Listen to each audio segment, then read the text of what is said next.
Good morning dear student. आज मैं industrial labour and industrial law में आप लोगों को क्या पढ़ाऊंगा। आप लोगों को मैं पढ़ा रहा था child labour protection and regulation act. Child labour protection and regulation act 1986। क्या बाल श्रम निषेध एवं व विनिमय अधिनियम नियमन अधिनियम 1986 में। तो 1986 का क्या पढ़ रहे थे हम?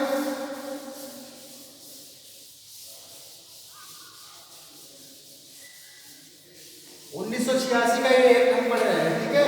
इस एक्ट का क्या उद्देश्य है, इस एक्ट को बनाने का क्या उद्देश्य है, इस एक्ट में क्या क्या प्रावधान किए गए, इस एक्ट में क्या किस पे निषेध किया गया है, इन सब बारे में चर्चा होगी, ठीक है। तो क्या है चाइल्ड लेबर।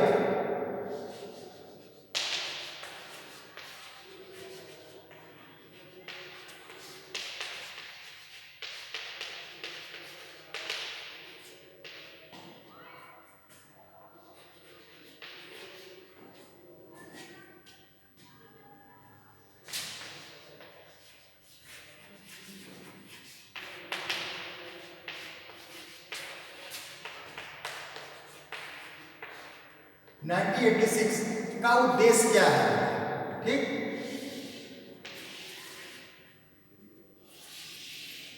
बाल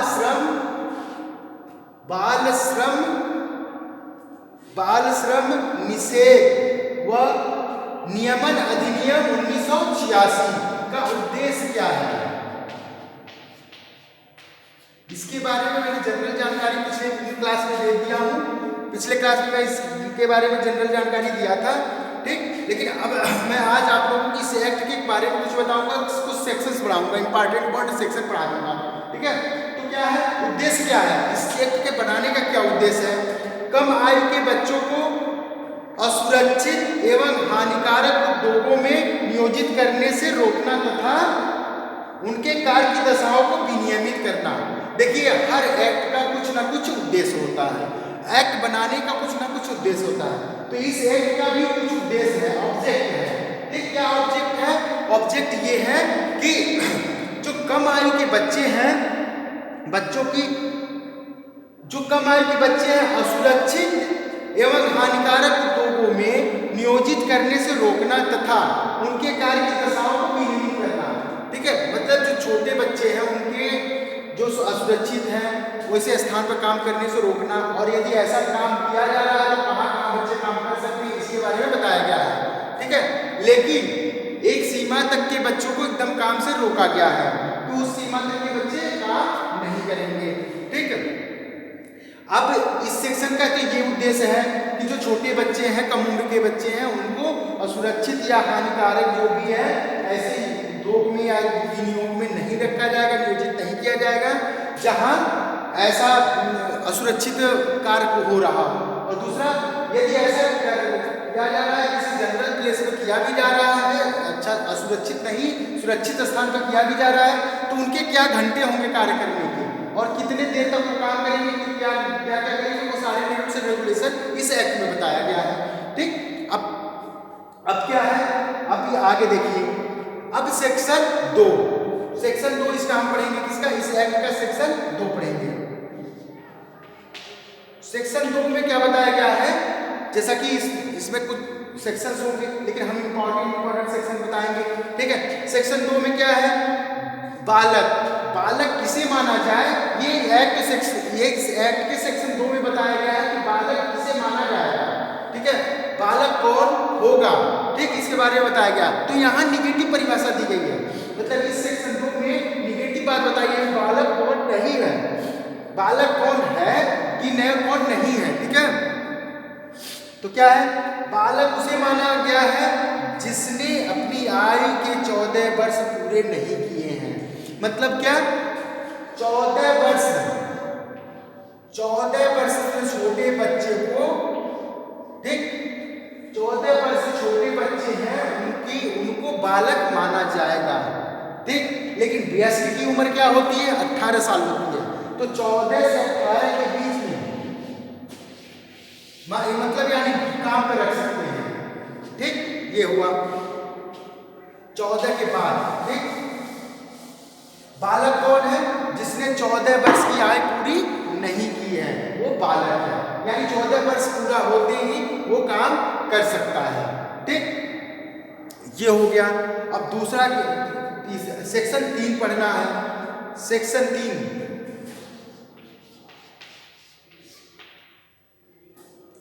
child labour protection and regulation act 1986 की धारा 3 पढ़ना है। धारा 3 क्या कहती है? धारा 3 में 2 शेड्यूल दिया हुआ है। ठीक, एक शेड्यूल में क्या कहा गया है?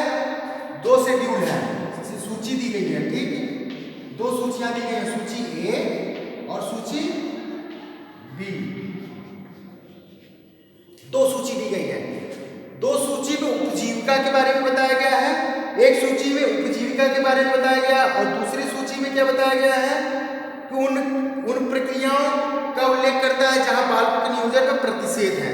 ठीक, प्रक्रिया बता रहा है। एक में उपजीविका बताया गया है कि क्या उपजीविका होगी, और वहां प्रक्रिया दूसरे में पहले में उपजीविका और दूसरे में प्रक्रिया बताया गया है जहां बालकों को नियोजित नहीं किया जाएगा। ठीक, तो ये बताया गया है सेक्शन 3 में। सेक्शन 3 में ये बताया गया है। तो सेक्शन 3 में क्या बताया गया है कि कहाँ क्या उपजीविका होगी और क्या प्रक्रिया होगी जहां बालकों को नियोजित नहीं किया जाएगा। तो इसमें कुछ सूची दी गई है, तो सूची में कुछ है, क्या है? ठीक, सूची दी हुई, अनुसूची है, सूची दी हुई है। क्या है? सेक्शन 3 की जो भाग 1 है, जो सूची 1 है, एक ए है, जो भाग ए है, सूची अनुसूची के भाग 1 जो है, उसमें क्या कहा गया है, में क्या उल्लिखित किया गया है? किसी उपजीविका में कार्य करने के लिए बालकों का नियोजन प्रतिषेध किया गया है। सूची 1 कहती है किसी उपजीविका में बालकों के नियोजन से के लिए प्रतिषेध किया गया है। तो क्या प्रतिषेध है? कौन कौन से नियोजन है? पहला है, पहले आ रहा है सूची 1 में, ए में क्या आ रहा है? पहला, रेल यात्रा, सामान एवं डाक का परिवहन।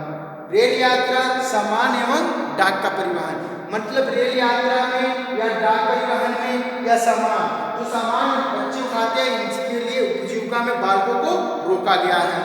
दूसरा क्या है? राख उठाना, राख के गड्ढे साफ करना या रेलवे परिसर में निर्माण कार्य करना, या रेलवे परिसर में निर्माण कार्य में इन्हें लगाना। राख उठाना, राख के गड्ढे को साफ करना या रेलवे के परिसर में उनको साफ करना, इन सब के लिए प्रतिषेध किया गया है। किसे? बच्चों को जो 14 वर्ष से नीचे का है। फिर तीसरा क्या है? रेलवे स्टेशन पर भोजनालयों में काम करना। जो रेलवे स्टेशन पर आप देखते होंगे भोजनालय जो होता है, ठीक, कैटरिंग जो होती है, उसमें कार्य करने से भी रोका जा रहा है।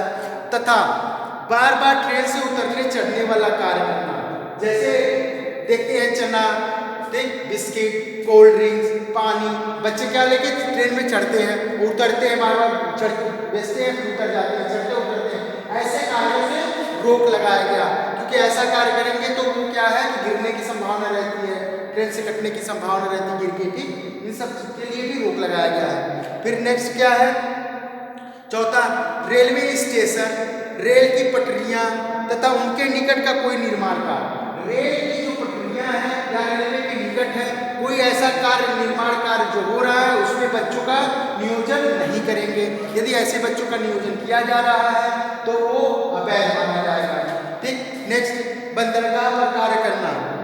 बंदरगाह जो होता है वो जोखिम भरा कार्य होता है, पानी में डूबने का कार्य, डूब सकता है बच्चा, इसलिए क्या है, बंदरगाह पर कार्य करने से रोक लगाया गया है।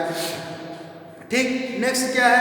पटाखों, आतिशबाजी आदि के उत्पादन, विक्रय आदि का कार्य करना, जैसे पटाखे, ठीक, पटाखों की फैक्ट्री में काम करने पर रोक रहा है, आतिशबाजी की फैक्ट्रियों में रोक लगाया गया है कि ऐसे जोखिम भरे स्थान होते हैं जहां यदि पटाखा का उत्पादन हो रहा है, विक्रय किया जा रहा है, आतिशबाजी का विक्रय किया जा रहा है या उत्पादन कराया जा रहा है, तो ऐसे स्थान पर बच्चों को कार्य करने से रोक लगाया गया है। ये क्या बताया गया है? सेक्शन 3 की सूची 1 में, अनुसूची 1 में, ठीक है, 1 ए में, ठीक, अनुसूची ए में बताया गया।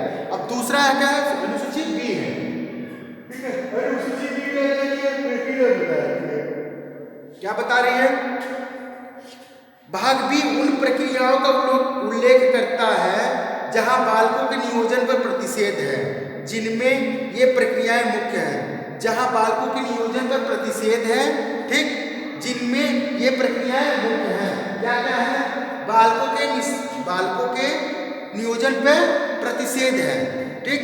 तो ये प्रतिषेध कहाँ कहाँ है, ठीक, कौन कौन से नियोजन में प्रतिषेध है, प्रक्रिया क्या है, ठीक। पहला, बीड़ी बनाना, बीड़ी बनाने के उद्योग में जोखिम भरा उद्योग होता है, ठीक है।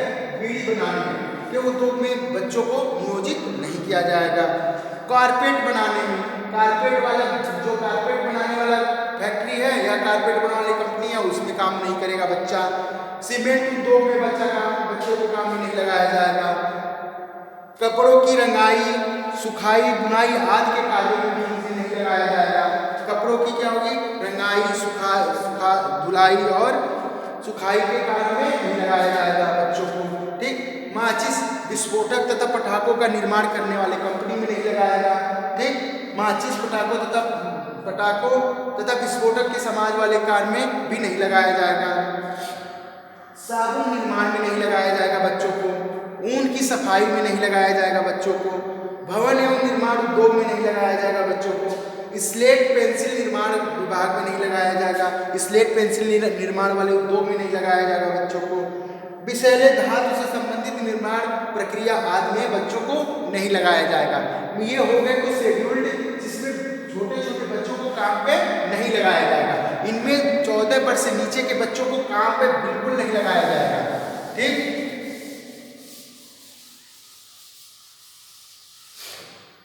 अब क्या है, अब आगे देखिए सेक्शन 7, इसका सेक्शन 7 क्या कहता है। सेक्शन 7 इस एक्ट का child labour protection and regulation act 1986 का सेक्शन 7 क्या कहता है। सेक्शन 7 कह रहा है जो बच्चे काम पे लगाए जाएंगे, ठीक है, जो छोटे बच्चे काम पे लगाए जाएंगे उनके काम इन देखिए जो सूची है उनमें तो बिल्कुल नहीं बच्चे काम करेंगे। यदि कहीं ऐसे जनरल प्लेस जहाँ जोखिम का स्थान नहीं है वहाँ काम पे लगाया भी जा रहा है तो क्या प्रक्रिया होगी, काम के क्या घंटे होंगे, उसके बारे में बताया जा रहा है। यहाँ बताया जा रहा है, क्या बताया जा रहा है, शाम 7 से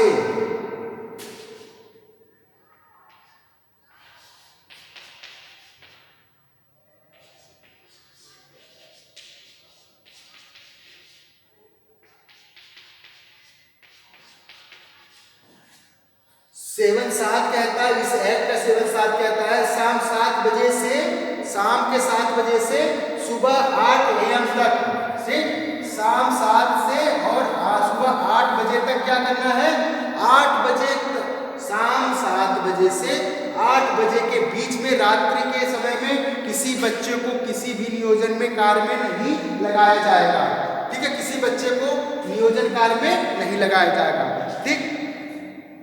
और यदि जो छोटे बच्चे हैं जिनको काम पे लगाया भी जा रहा है तो उनके घंटे क्या होंगे, एक बार में 3 घंटे से ज्यादा उनसे काम नहीं कराया जाएगा।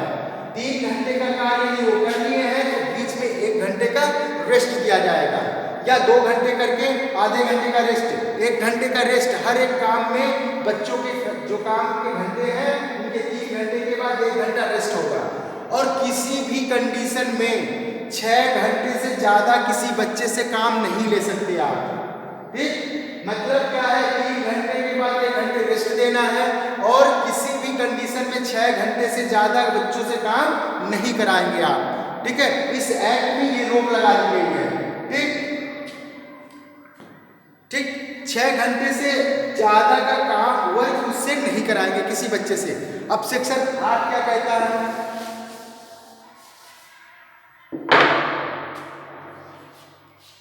सेक्शन 8 इस एक्ट का सेक्शन 8 क्या कह रहा है, पूरे सप्ताह में 1 दिन का बच्चों को अवकाश दिया जाएगा।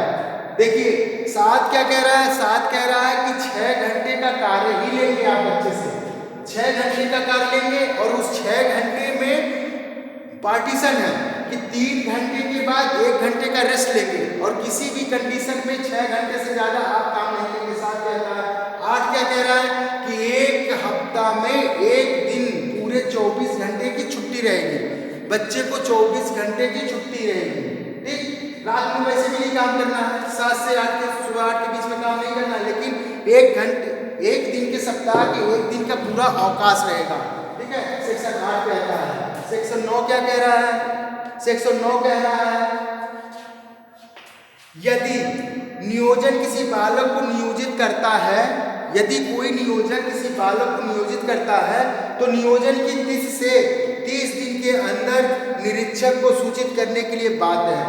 यदि कोई नियोजक किसी बच्चे को अपने कार्य के लिए नियोजित करता है, ठीक, तो क्या करेगा वो निरीक्षक जो है नियोजक की तिथि से उस निरीक्षक को वो देगा, बता देगा कि मैंने इस बालक को नियुक्त किया है अपने यहाँ काम करने के लिए। ठीक, तो क्या होगा, तो वो उसको बता देगा। यदि नहीं वो बताता है तो उसे दंड का भागीदार होगा। ठीक है, सेक्शन 11 क्या कहता है? इस एक्ट का सेक्शन 11 क्या कहता है? सेक्शन 11 कहता है बाल श्रमिक का पूर्ण विवरण। देखिए क्या होगा, जो नियोजक होगा वो क्या करेगा, बालक का क्या करेगा, पूरा विवरण रखेगा। जैसे विवरण में क्या होगा, जो बालक है वो जो बाल श्रमिक है उसका क्या होगा, नाम लिखेगा। ठीक है, क्या लिखेगा, नाम लिखेगा। ठीक, और उसके बाद उसकी जन्म तिथि लिखेगा, कार्य के घंटे लिखेगा, कितने कार्य के घंटे हैं, क्या जन्म तिथि है इसकी। ठीक, कार्य की प्रकृति क्या है, और ऐसा कोई अन्य विवरण जो मांगा गया हो, जो कंपल्सरी हो वो देगा। और वो नियोजक क्या करेंगे, एक रजिस्टर रखेगा, उसमें इनके सारे डिटेल्स को लिखेगा। सेक्शन 11 कहते हैं यदि ऐसा नहीं करता है तो वो नियोजन का उल्लंघन माना जाएगा, नियोजक का उल्लंघन माना जाएगा। उस बालक के कार्य करने के लिए जो वैध रिक्वायरमेंट है उसे उपेक्षा मानी जाएगी, उसको उपेक्षा मानी जाएगी, उसके लिए दंड दिया जाएगा। ठीक है, सेक्शन 11 कहता है। सेक्शन 13 क्या कह रहा है? इस एक्ट का सेक्शन 13 क्या कह रहा है? सेक्शन 13 कह रहा है समुचित सरकार को बालकों के स्वास्थ्य एवं सुरक्षा के लिए इस अधिनियम के अधीन नियम बनाने की शक्ति है। समुचित सरकार मतलब सरकार को यदि वो चाहे तो स्वास्थ्य और सुरक्षा के लिए बच्चों के लिए अलग से नियम बना सकती है। ठीक है, समुचित सरकार चाहे। सेक्शन 13 क्या करेगी? इस एक्ट का सेक्शन 13 कह रहा है कि कोई सरकार यदि चाहे तो क्या कर सकती है, बालकों की सुरक्षा और स्वास्थ्य के हित में कोई अलग से कानून भी बना सकती है। इस कानून के होते हुए भी कोई ऐसा उचित लगे कि नहीं, इस कानून से पूरी तरह से वो कवर नहीं हो रहा है तो एक और नया कानून होना चाहिए और कानून बना देना चाहिए, तो ऐसे कानून का निर्माण वो कर सकती है। ये एक्ट की धारा 13 स्पष्ट निर्देश दे रही है। ठीक है, कि आप ऐसे कानून का निर्माण कर सकते हैं। सेक्शन 14 क्या कह रहा है? सेक्शन 14 जो है इस एक्ट का सेक्शन 14 है अपराध एवं दंड के बारे में प्रावधान करता है कि इस एक्ट में क्या है कि क्या जो अपराध हुआ है उसका कितना दंड दिया जाएगा। यदि कोई अपराध ऐसा करता है, किसी बालक को बिना इन सब रिक्वायरमेंट के नियोजन में रखता है, ठीक है, नियोजन में रखता है, श्रमिक बनाता है, कार्य करने के लिए उसे नियोजित करता है, तो क्या होगा, उसके लिए उसे कितना दंड मिलेगा। ठीक, उस अपराध के लिए क्या दंड होगा?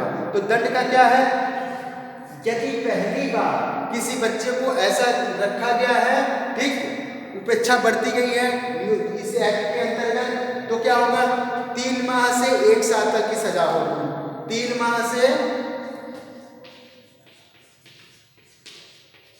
1 साल तक, जैसा न्यायालय को उचित लगे, तथ्य एवं परिस्थितियों के हिसाब से दंड दिया जाता है। 3 माह से 1 साल तक है तो मतलब 3 माह से नीचे का नहीं दंड होगा। जहां प्रोविजन बना दिया गया है कि 3 माह से 1 साल के भीतर, तो अब 3 माह से नीचे का सजा नहीं हो सकता, 3 माह से ऊपर का होगा, और 1 साल से 1 भी दिन ज्यादा की सजा नहीं होगी, मतलब उतना ही अधिकार है उसे 3 माह से 1 साल तक। के बीच में यदि पहली बार नियोजन ने ऐसा उल्लंघन किया है तब, तो 3 मास से 1 साल के बीच में 9 महीने का, 8 महीने का, 6 महीने का, 5 महीने का, 10 महीने का, जैसा न्यायालय तथ्य और परिस्थितियों के हिसाब से समझे उस वाद एवं तथ्य और परिस्थितियों में उस केस के, ठीक। एक और क्या करेगा या और जुर्माना भी दे सकता है। कितने का? 10,000 से 20,000 रुपये तक का जुर्माना। 10,000 या से 20,000 रुपये तक का। 10,000 निम्नम है, मिनिमम है, 20,000 ऊपर नहीं दे सकता। और या दोनों में से कोई दे सकता है, ठीक। कुछ सजा दे दे, कुछ जुर्माना दे दे। तो ये होगा सेक्शन 14 करेंगे, ठीक। यदि ऐसा अपराध दोहराया जाता है, मान लो एक बार ऐसा हो गया, फिर अपराध माना नहीं, वो नियोजक माना नहीं, फिर किसी को नियुक्त किया और दोहरा रहा है यही कंडीशन, तो फिर सजा बढ़ जाएगी। तो सजा कितनी हो जाएगी? 6 माह से 2 वर्ष तक।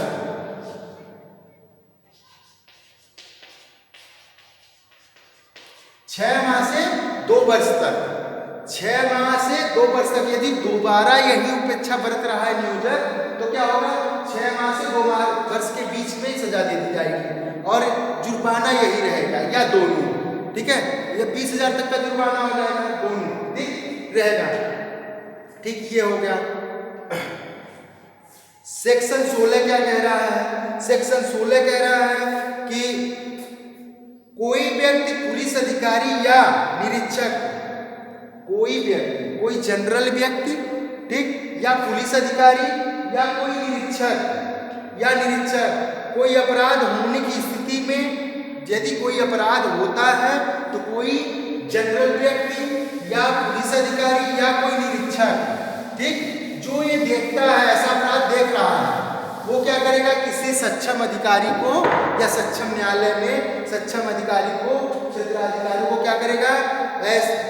परिवाद दाखिल करेगा। सक्षम क्षेत्राधिकारी के माध्यम से क्या करेगा? न्यायालय में परिवाद दाखिल कर सकता है कि ऐसा यहाँ हो रहा है, तो इस पर रोक लगाई जाए। ये बालकों के श्रमिक जो बालक हैं, उनसे यहाँ अनैतिक श्रम करवाया जा रहा है। तो जैसे कोई भी जनरल आदमी, तुम भी जा सकते हो। तुम्हें यदि लगता है कि ये 12 वर्ष का बच्चा है, 10 वर्ष का बच्चा है, किसी होटल में काम कर रहा है, तो तुम इसकी सूचना पुलिस अधिकारी को दे सकते हो, या डायरेक्ट तुम क्या करते हो? न्यायालय में जाके परिवाद दाखिल कर सकते हो। यहाँ बहुत बातों में हुआ है कि न्यायालय में परिवाद दाखिल कर देते हैं, न्यायालय क्या करती है? गुप्त सूचना द्वारा गुप्त कमेटी गठित कर देती है, 4 लोगों की कमेटी बता देती है और उस प्लेस की छापामारी करवा देती है। यदि ऐसा अपराध करते हुए वहाँ मिलता है तो उसको सजा दी जाती है। कोई जनरल व्यक्ति भी कर सकता है, पुलिस अधिकारी को पावर ही है, और निरीक्षक कोई ऐसा अधिकारी है जो निरीक्षक उस क्षेत्र के न्यायालय में परिवाद दाखिल कर सकता है या कहीं परिवाद दाखिल किया जा सकता है। आज बस इतना ही, ठीक है। नेक्स्ट टर्म पे बाकी